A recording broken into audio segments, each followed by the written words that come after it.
Good morning students. आज 13 अक्टूबर और आज के करंट अफेयर्स के साथ मैं आपके साथ हूं। तो स्टार्ट करते हैं। आज का पहला क्वेश्चन है कि सदर झपारोव किस देश के नए कार्यवाहक प्रधानमंत्री बने हैं। तो ये नए कार्यवाहक प्रधानमंत्री बने हैं किर्गिस्तान के। ठीक है ना। किर्गिस्तान में संवैधानिक संकट खड़ा हुआ तो अभी इन्हें किर्गिस्तान का कार्यवाहक प्रधानमंत्री बनाया गया है। किर्गिस्तान की बात करें तो किर्गिस्तान की हमारी कैपिटल है बिश्केक। किर्गिस्तान की जो मुद्रा है उसको हम बोलते हैं किर्गिस्तानी सोम। और किर्गिस्तान के जो राष्ट्रपति हैं उनका नाम है सूरोनवे सूरोनवे जीनबेकोव। ठीक है ना। ये हमारे सूरीनाम के हैं राष्ट्रपति। अगले क्वेश्चन पे आते हैं कि the return of last civilization the forgotten agreement पुस्तक के लेखक कौन है। तो इस पुस्तक के लेखक है हमारे प्रियांक तेलेसरा। ये आपके सामने इमेज लगी हुई प्रियांक तेलेसरा की। अगले क्वेश्चन पे आते हैं, मिशन शक्ति अभियान किस राज्य में प्रारंभ होगा। तो बहुत इंपॉर्टेंट क्वेश्चन है ये हमारा उत्तर प्रदेश में स्टार्ट होगा। यूपी में क्या है कि यूपी में महिलाओं के खिलाफ जो बहुत ज्यादा अपराध बढ़ रहा है, तो इसी के लिए योगी सरकार एक प्लान लाई है। और इस प्लान के तहत 17 अक्टूबर से, क्योंकि 17 अक्टूबर से नवरात्र शुरू हो रहा है, तो 17 अक्टूबर से मिशन शक्ति का आगाज होगा। इस पूरे नवरात्र पर चलने वाले इस विशेष अभियान में हर लेवल पर, यानी कि ग्राम पंचायत लेवल पर, विभिन्न सरकारी विभागों के लेवल पर, औद्योगिक संस्थानों के लेवल पर, स्कूलों में, दुर्गा पंडालों में, रामलीला के जो मंच होंगे, सभी से महिलाओं की सुरक्षा, सभी मंचों से महिलाओं की सुरक्षा और सम्मान के भाव को बढ़ाने के लिए कहना चाहिए आगाज किया जाएगा। और इसे बिल्कुल योगी सरकार मिशन के रूप में ले रही है। तो मिशन शक्ति अभियान प्रारंभ हो रहा है उत्तर प्रदेश। अगला क्वेश्चन, भारतमाला परियोजना किससे संबंधित है। तो भारतमाला परियोजना हमारे स्थल मार्ग से संबंधित है। और यह है क्या, ये एक तरीके से राष्ट्रीय राजमार्ग निर्माण परियोजना है। क्या है, नेशनल हाईवे का निर्माण होना, यानी कि राष्ट्रीय राजमार्ग का निर्माण होना है। तो एक राष्ट्रीय राजमार्ग विकास परियोजना है और इसके तहत नए राजमार्ग तो बनाए ही जाएंगे, पुराने राजमार्गों का काम भी होना है पूरा। और ये योजना आज की नहीं, ये योजना पुरानी है। ये 31 जुलाई 2015 को शुरू हुई थी, जिसके तहत नए राजमार्गों का विकास करना था और पुराने राजमार्गों की मरम्मत या रखरखाव करना था। इसने रिसेंटली अपनी रिपोर्ट जमा की है पहले फेज के लिए, इसलिए ये चर्चा में थी।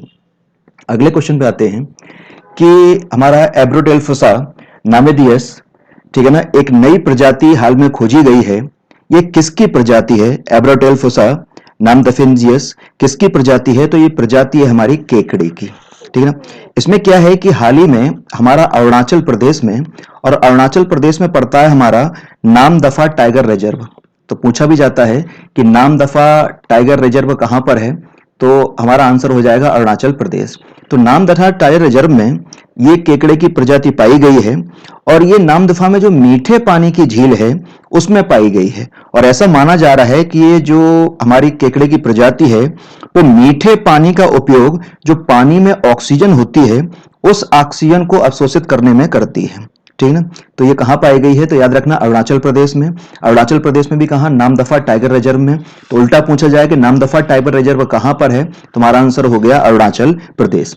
अरुणाचल प्रदेश की बात की जाए तो अरुणाचल प्रदेश की जो कैपिटल है वो है ईटानगर।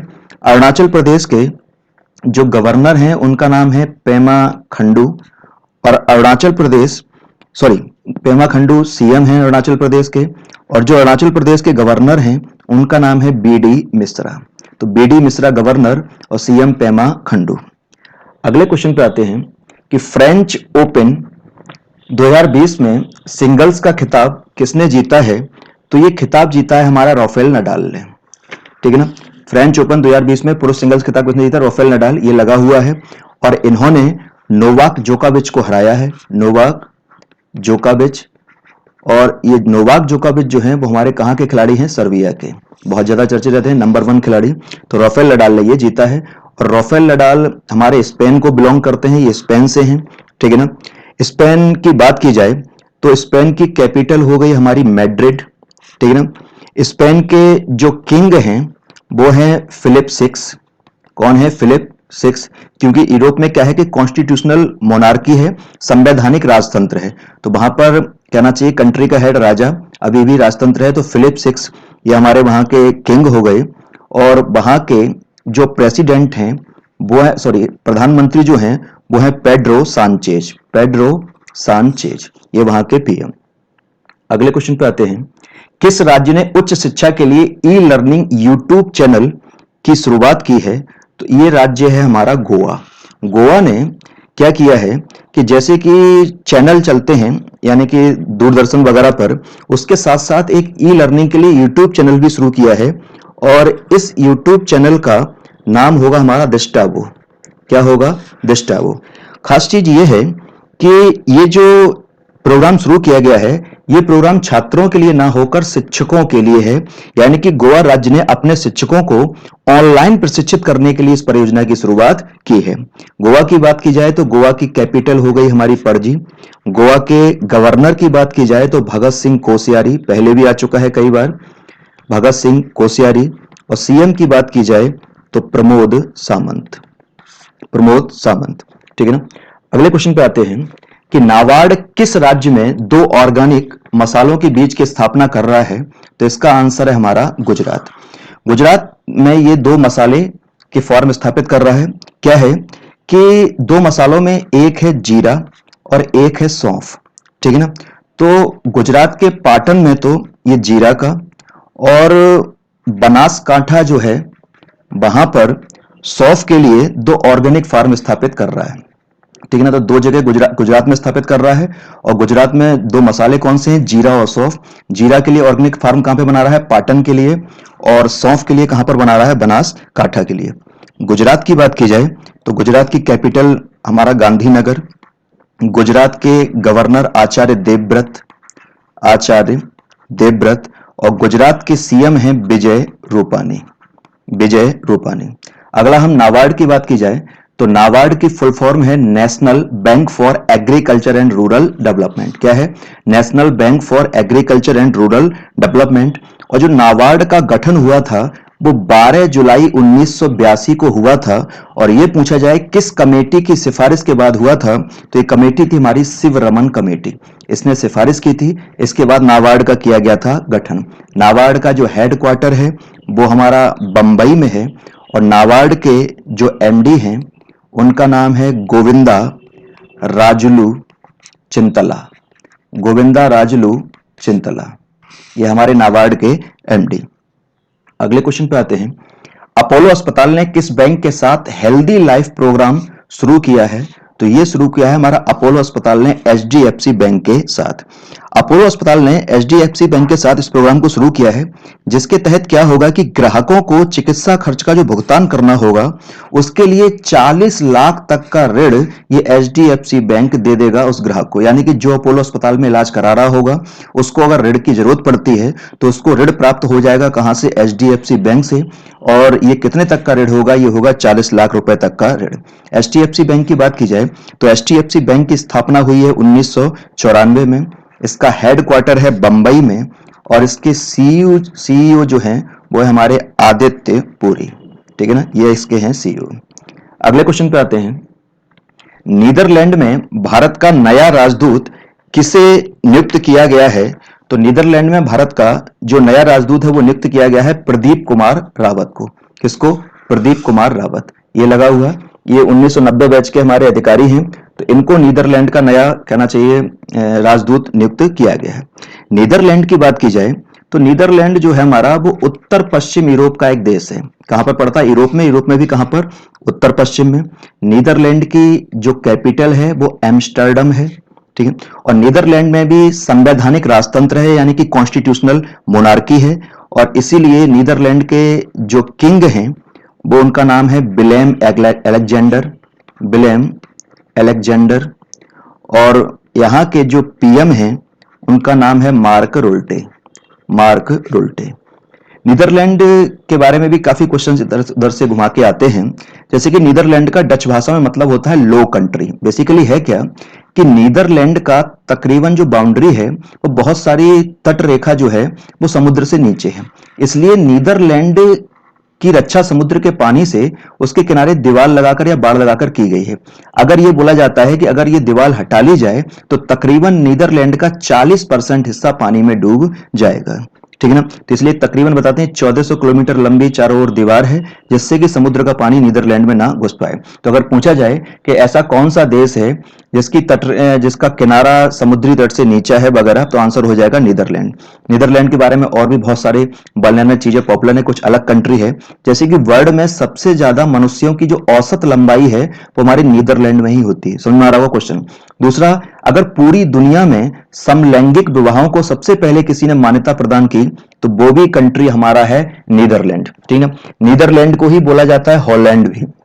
सुना होगा कि हॉलैंड या नीदरलैंड एक ही, लेकिन बेसिकली क्या है शुरुआत में कि जो नीदरलैंड का पश्चिमी भाग था वो कहलाता था हॉलैंड।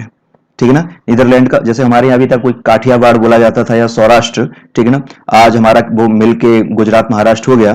ठीक, तो कुल मिलाकर क्या है कि पश्चिमी हिस्सा हॉलैंड बोला जाता था, लेकिन आज की डेट में हॉलैंड या नीदरलैंड पर्यायवाची बन चुके हैं, यानी कि एक ही। चौथा, नीदरलैंड में शराब का कल्चर बहुत है, बहुत ज्यादा शराब पी जाती है, आदमी हो औरत। दूसरा, जो हवा से चलने वाली पवन चक्की होती थी वो नीदरलैंड में आज भी उसका उपयोग पानी निकालने के लिए होता है। और ग्रेट चीज ये कि नीदरलैंड के सिर्फ 3% लोग ही करते हैं खेती। और लास्ट हमारा पॉइंट जो इंपॉर्टेंट हो सकता है कि जो अंतरराष्ट्रीय न्यायालय है वो हमारा हेग में स्थित है, और हेग भी कहां पर पड़ता है? नीदरलैंड में। अगला क्वेश्चन, ड्रूल्स कंपनी का ब्रांड एम्बेसडर किसको बनाया गया है? तो ड्रूल्स कंपनी का ब्रांड एम्बेसडर बनाया गया है सोनम कपूर को, सॉरी करीना कपूर को। तो रिसेंटली इनको ड्रूल्स कंपनी का ब्रांड एम्बेसडर बनाया गया है। ठीक है, अगले क्वेश्चन पे आते हैं। अर्थशास्त्र का नोबेल पुरस्कार 2020 में किसने जीता है? तो Paul R Milgrom, Robert B Wilson, ये दोनों को मिला है इकोनॉमिक्स का पुरस्कार। ठीक है ना, ये इमेज लगी हुई, ये दोनों अमेरिकी वैज्ञानिक हैं और इनको ऑक्शन प्रक्रिया, ऑक्शन का मतलब समझ में आ रहा होगा, नीलामी, कि नीलामी प्रक्रिया कैसे काम करती है, और इसी क्षेत्र में इनको रिसर्च के लिए अर्थशास्त्र का नोबेल दिया गया है। अगले क्वेश्चन पे आते हैं। किस राज्य में एक दिन के लिए 12वीं की छात्रा को कलेक्टर बनाया गया है?